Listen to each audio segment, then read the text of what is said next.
তখন যদি গণভোট হালাল হয়ে থাকে তাইলে এখন হারাম হয় কেন? আর মানুষ যদি আস্থা হারিয়ে ফেলে তাইলে এই দেশ হবে একটা জঙ্গলি দেশ।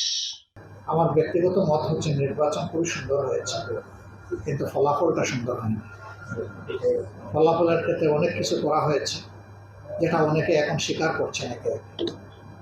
তারপরে আপনাদের প্রশ্ন থাকতেই পারে যে এই ধরনের অবস্থায় আমরা কেন এই ফলাফল মেনে নিলাম।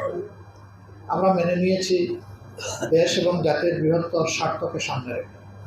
আমাদের সামনে শুধু বাংলাদেশ নয়, এখন আমরা গ্লোবাল ভিলেজের সিটিজেন। সারা দুনিয়া কি ঘটছে সেগুলোর দিকেও আমাদের একটু খেয়াল রেখে চলতে হয়। দুনিয়ার যে সমস্ত জায়গায় একবার গৃহযুদ্ধ শুরু হয়েছে তারা নিষ্কৃতি পাওয়ার কোনো পথ খুঁজে পাচ্ছেন না, সেই জায়গা থেকে তারা বের হতে পারছেন না। আমরা যদি 12 ফেব্রুয়ারি নির্বাচনকে প্রত্যাখ্যান করতাম, আমাদের আশঙ্কা 13 ফেব্রুয়ারি থেকে বাংলাদেশে গৃহযুদ্ধ শুরু হতো, এবং এটা এই জাতিকে কোথায় নিয়ে যেত আল্লাহ তাআলাই ভালো জানে। এটা আমাদের আশঙ্কা, নাও হতে পারত।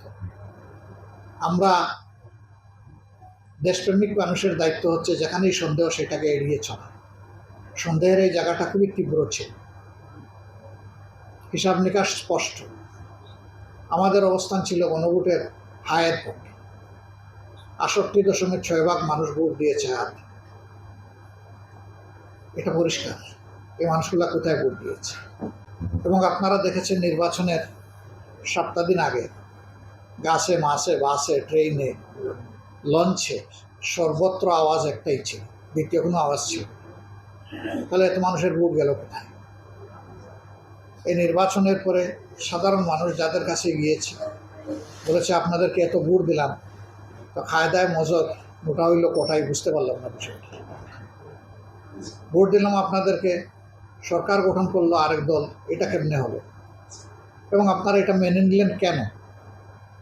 মানুষের একটু ক্ষোভ আমাদের উপরে ছিল। ইতিমধ্যে সরকারি দল জনগণকে দেওয়া ওয়াদা সুস্পষ্টভাবে লঙ্ঘন করেছে। তারাই বলেছিল নির্বাচনের আগে গণভোটের রায় যেদিকে যাবে সেইটা আমরা সবাই মানব। তো গেল, এখন মানে না কেন? তারা এখন শপথ নেয় না কেন?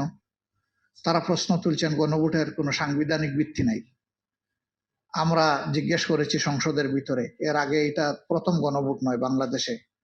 স্বাধীনতার পরে আরো 3টা গণভোট হয়েছে, সেগুলো সাংবিধানিক কোনো ভিত্তি ছিল না। তখনও সংবিধানে গণভোটের কোনো প্রভিশন ছিল না। তখন যদি গণভোট হালাল হয়ে থাকে তাইলে এখন হারাম হয় কেন? একই ওয়ার্ডারে 2টা ভোট, সংসদ সদস্য হিসাবে নির্বাচন, সংস্কার পরিষদের সদস্য হিসাবে নির্বাচন।